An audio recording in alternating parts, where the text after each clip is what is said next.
Hi, this is Douglas C. Perry, Editor-in-Chief of IGN Xbox, and this is a video review of Forza Motorsport. Microsoft Game Studios' very first racing simulation on the Xbox is a damn good game.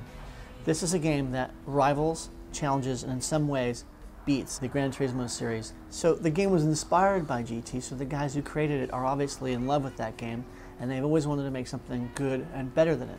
And if you've been playing GT for a while, then you know that there are numerous things that you just want to fix. You want to have car damage. You want to be able to modify your car more, particularly in the X3. You want to play the game online. Well, Forza Motorsport does that. Forza has 233 officially licensed cars. There are 31 tracks. Destruction, so you can damage your officially licensed car. There are 3 different levels of that, so you can turn it up higher or lower. It has online play. You can play against your friends, you can play against your enemies. There are 1,400 leaderboards that you can post to. The game has classes, so you can modify and upgrade and tune your car. And it's got an excellent physics system, so all these different parts add up to a very good racer. There's arcade, career, multiplayer, time trials, and free run modes. You're going to probably start off in career mode.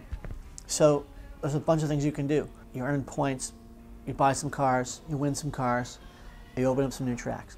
This is just like a lot of games, and it's this sort of model of progression is based on the GT series. What Forza does different is that it adds a point system. It's sort of like an RPG. Every time you win, you earn points. Every time you earn points to a certain level, you level up. So you could have a level 5 career, or you could have a level 20 career, or a level 50 career. And each time you go up to a new level, you get a bunch of things. A, you earn new cars. B, you open up relationships with different manufacturers. The other thing about this game is that you start in a territory. What that means is that in your territory, you're going to have more access to those American cars if you're in America.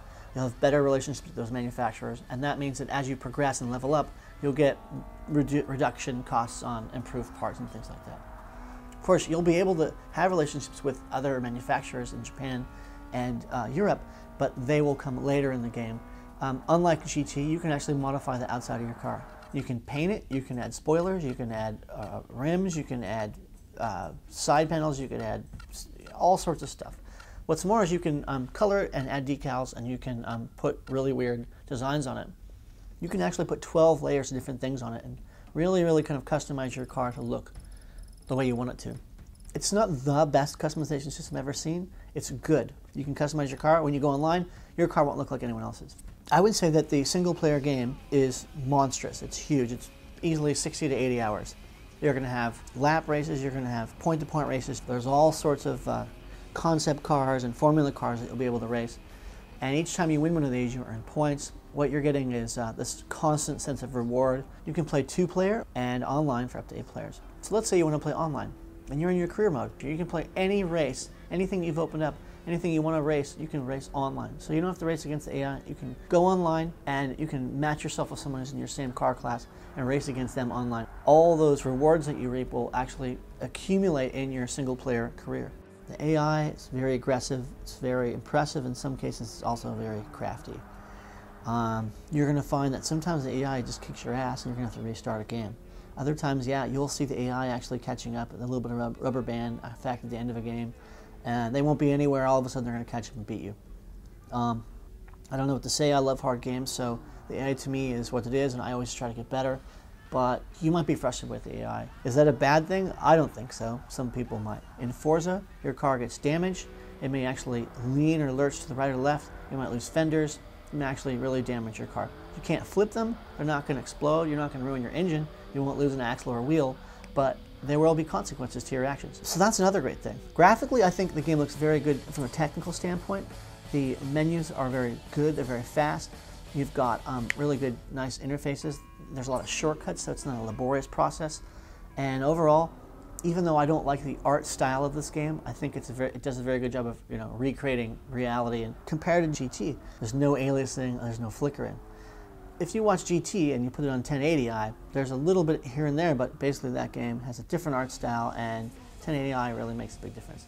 Forza runs in 480p, which is very good, and considering it's online and all the things that are in there, the graphics are very good. Sound-wise, it supports Dolby 5.1, and the sound effects in the game are very good. You'll hear very different things when you go from the first-person to third-person perspective. You can actually hear cars around you on the sides, coming up to you. The engine sounds are very good. They're very realistic. What's great about the sound is that in this game you can actually rip your own soundtrack, and what's more is once you rip your soundtrack, your music will be playing all the time. When you're doing your setup, when you're in the menu, when the game's loading, you're playing your music all the time. It's an excellent feature. I expect it to show up on Xbox 360. Overall, Forza is probably the best racer on the Xbox. If you like racing, and you like racing sims, and you like cars from all over the world, and you like to upgrade, and you want to play online, this game is fantastic. It's definitely one of the best racing games this year, and I highly recommend it.